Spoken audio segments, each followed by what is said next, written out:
Assalamualaikum warahmatullahi wabarakatuh. Selamat pagi, salam sejahtera buat kita.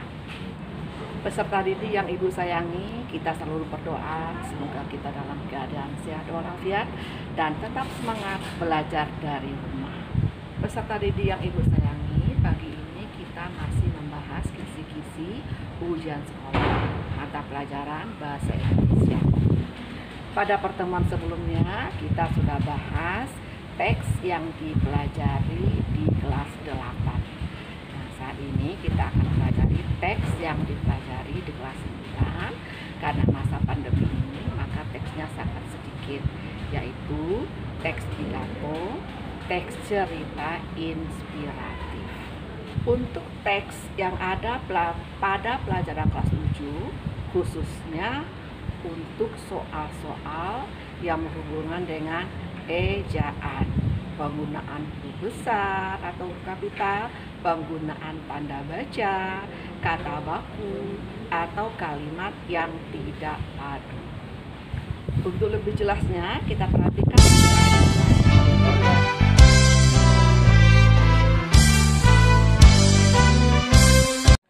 untuk teks pidato ada 5 pertanyaan. Yang pertama adalah menentukan kata penghubung yang tepat untuk mengisi kalimat yang rumpang. Kemudian melengkapi kalimat yang rumpang dengan kata-kata yang telah disediakan. Selanjutnya menentukan kata teknis yang ada dalam kalimat-kalimat pidato. Yang keempat adalah menentukan majas personifikasi dan majas metafora. Jadi kalian khusus kepada yang 5 ini saja.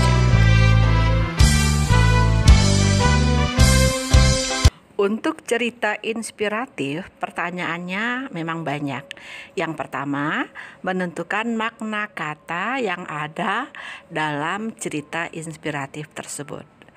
Yang kedua, menunjukkan struktur bagian resolusi. Selanjutnya, menentukan mana paragraf yang mengandung konflik. Selanjutnya, ditampilkan satu paragraf cerita inspiratif. Dalam satu paragraf itu ada sebuah kata atau frasa. Frasa itu gabungan kata ya, tapi bukan kalimat. Kata atau frasa tersebut menunjukkan sebuah simbol. Nah, pertanyaannya, apakah makna simbol tersebut? Pertanyaan selanjutnya adalah berhubungan dengan nilai moral, yaitu sopan santun ya, nilai sosial, hubungan sesama manusia, dan nilai religius, yaitu berhubungan dengan agama. Selanjutnya adalah menentukan perbedaan pola pengembangan cerita inspiratif, yaitu ada pola sebab akibat atau kausal dan pola kronologis. Kemudian perbedaan penggunaan bahasa, bisa bahasa baku atau bahasa yang baik dan benar, bisa pula bahasa pergaulan atau bahasa sehari-hari. Selanjutnya, kalian akan membaca sebuah paragraf, kemudian akan ditanyakan mana kalimat yang mengandung bukti latar tempat atau latar waktu atau latar suasana. Selanjutnya ada pula pertanyaan tentang bukti watak tokoh. Jadi kalian akan membaca sebuah paragraf, kemudian dalam paragraf itu terdapat kalimat yang berisikan watak tokoh cerita inspiratif tersebut. Dan soal terakhir dari teks cerita inspiratif adalah kalian akan disodori sebuah paragraf, kemudian kalian pilih mana komentar yang tepat tentang isi cerpen atau cerita inspiratif tersebut. Untuk pertanyaan yang berhubungan dengan ejaan adalah penggunaan kata berimbuhan, penggunaan konjungsi perlawanan dan konjungsi lainnya. Ada pula memperbaiki kesalahan ejaan yang ditulis, dan ada pula perbaikan kalimat tidak baku, perbaikan kalimat tidak padu,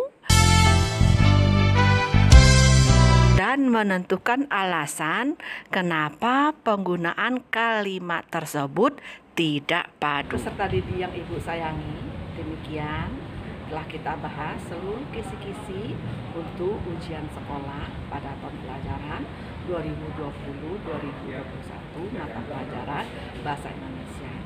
Semoga kalian dapat memahami soal-soal dengan benar dan menjawab pertanyaan dengan tepat.